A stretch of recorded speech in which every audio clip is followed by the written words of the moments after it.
मेरे अत्यंत स्नेहमयी विद्यार्थियों, शुभ प्रभात। आज मैं आप लोग को पाठ यमराज की दिशा पढ़ाने जा रही हूँ। इसका कवि परिचय आप लोग को नहीं लिखना है। आप लोग पहले कविता को ध्यान से सुनेंगे। पहला पैराग्राफ बहुत इम्पोर्टेंट है। माँ की ईश्वर से मुलाकात हुई या नहीं कहना मुश्किल है, पर वो जताती थी जैसे ईश्वर से उसकी बातचीत होती रहती है और उससे प्राप्त सलाहों के अनुसार ज़िंदगी जीने और सुख बर्दाश्त करने के रास्ते खोज लेती है। तो पहले आप शब्दार्थ लिखें। जताना माने बताना, विश्वासपूर्वक कहना, बर्दाश्त सहन करना।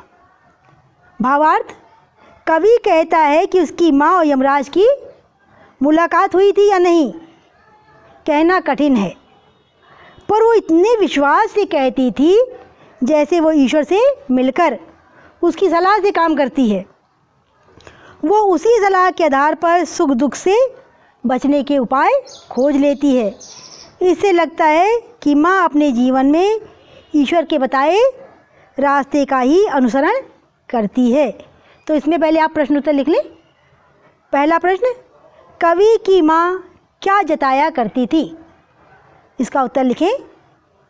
कवि को ये संदेह है कि कवि और उसकी माँ की मुलाकात होती थी या नहीं, पर माँ ये जताने की कोशिश किया करती थी कि वो ईश्वर को अच्छी तरह से जानती है और माँ की ईश्वर से अक्सर बातचीत होती रहती है। प्रश्न नंबर ख, माँ के कार्यों से क्या अनुमान लगता है?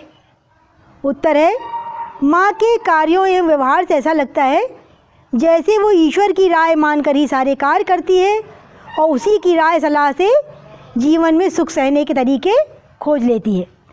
प्रश्न नंबर ग, उक्त पंक्तियों से हमें समाज के बारे में क्या पता चलता है? तो उक्त पंक्तियों से हमें पता चलता है हमारे समाज में नाना प्रकार की भ्रांतियाँ फैली हुई हैं। जैसे हर एक की माँ क्या कहती है, बेटा चोरी नहीं करना चाहिए, झूठ नहीं बोलना चाहिए, नहीं तो भगवान पाप देते हैं, और चोरी करोगे तो भगवान हाथ काट देंगे। तो क्या माँ देखने गई थी? लेकिन सबकी माँ अपने बच्चे को सही रास्ते पर लाने के लिए इस तरह बात करती है जैसे माँ भगवान से मिलकर आई है, भगवान से रोज़ उसकी मुलाकात होती हो। तो उसी को बड़े ही सुंदर शब्दों में कवि ने यहाँ पर अपनी वाणी में अपने शब्दों के माध्यम से कहा है कि माँ की तो रोज़ भगवान से मुलाकात होती है।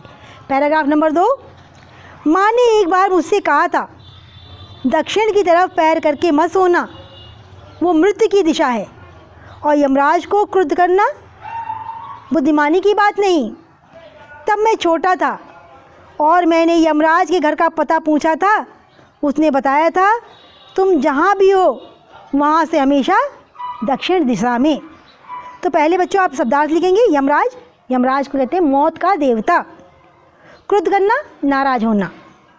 तो बचपन में कवि को उसकी माँ ने बताया था कि दक्षिण दिशा में पैर करके मत सोना। ऐसा माना जाता है कि दक्षिण दिशा में यमराज का वास है।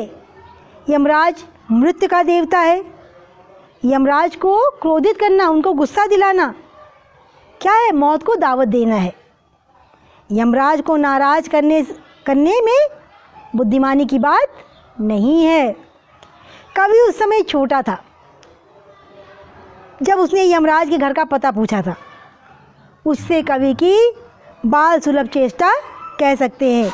माँ ने बताया था कि तुम जहाँ भी रहो वहीं से दक्षिण दिशा यमराज की दिशा